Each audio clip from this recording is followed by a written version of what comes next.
Start. Unlike natural calamities that are beyond human control, avoidable disasters resulting from human error or negligence prove more tragic and completely imbalance the intergenerational equity and cause irretrievable damage to the health and environment for generations to come. Such tragedy may occur from pure negligence, contributory negligence, or even failure to take necessary precautions in carrying on certain industrial activities. More often than not, the affected parties have to face avoidable damage and adversity that results from such disasters. The magnitude and extent of adverse impact on the financial soundness, social health, and upbringing of younger generation may have been beyond human expectations.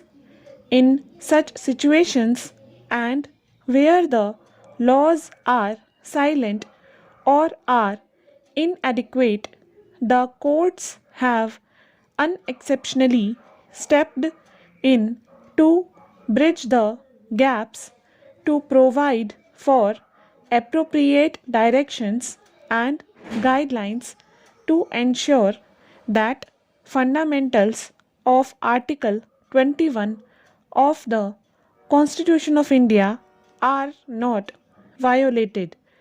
The Bhopal gas tragedy is a glaring example of such imbalances and adverse impacts whereby courts' intervention, poor and destitute, have been provided relief and rehabilitation. The Bhopal gas leak disaster occurred on the intervening night of the 2nd 3rd of December 1984.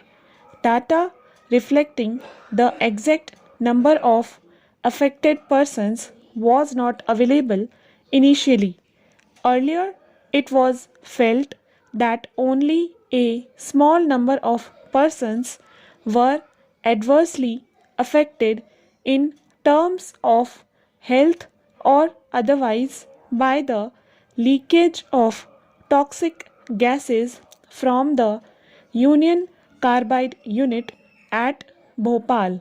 However, the Scientific Commission for Continuing Studies on Effects of Bhopal Gas Leakage on Life Systems released a report titled The Bhopal Gas Disaster Effects on Life Systems in July 1987, which suggested otherwise. This report stated that for the estimated population of 2 lakh exposed to the toxic gases in the severely and moderately affected areas of Bhopal and the variety of long term problems anticipated in the crisis period, the number of exposees covered so far by the Indian Council of Medical Research through the medical surveys constitute less than 20% of the population. With the passage of time, this figure of the affected population has swollen to nearly 5 lakh.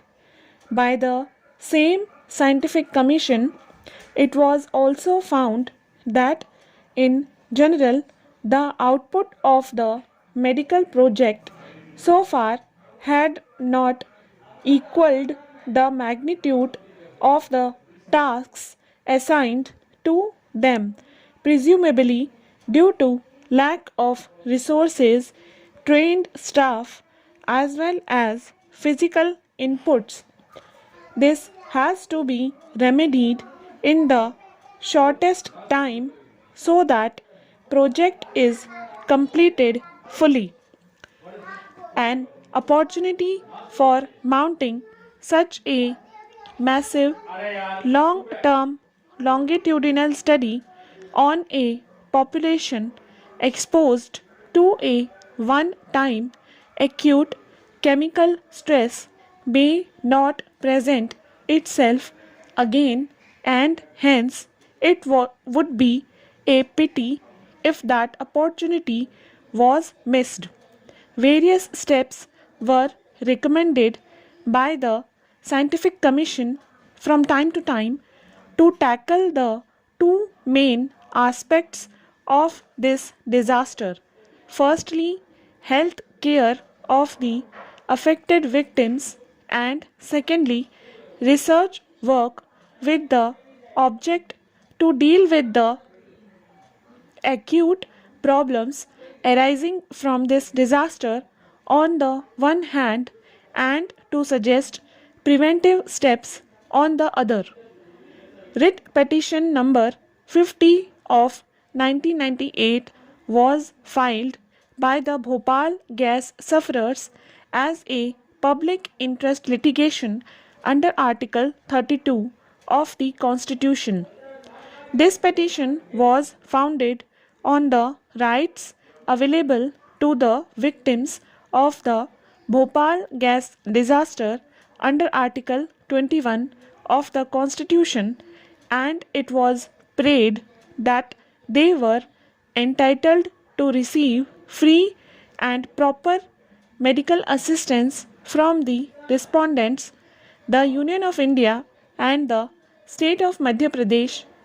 It was also prayed that the respondents be directed to take effective steps in that regard, which inter alia included providing of free medicines and preparing a detailed plan of medical rehabilitation that ensured the availability of basic medical facilities to the gas victims. Lastly, it was also prayed that the ICMR be directed to resume and conduct research studies and to make public the reports published by it so as to provide the basic ground for issuance of appropriate directions by this court. This court has been passing various directions right from the filing of this petition and has directed certain effective and positive steps to be taken by the Union of India as well as the State of Madhya Pradesh to ensure providing of appropriate medical treatment to the gas victims. It is no use referring to the different orders passed by this court from time to time in detail. However, we will be referring to some of the important orders in brief which have a bearing on the issue now pending before this court and for passing of the final directions. To begin with, the ICMR had undertaken certain research works immediately after the Bhopal disaster, and appropriate steps had been taken as claimed by the state and the central government to deal with the medical problem of the gas victims. However, it appears from the record and has been averred before us that after 1994, the ICMR illegally took an irrational decision to disband all Bhopal gas disaster related medical research. Stop.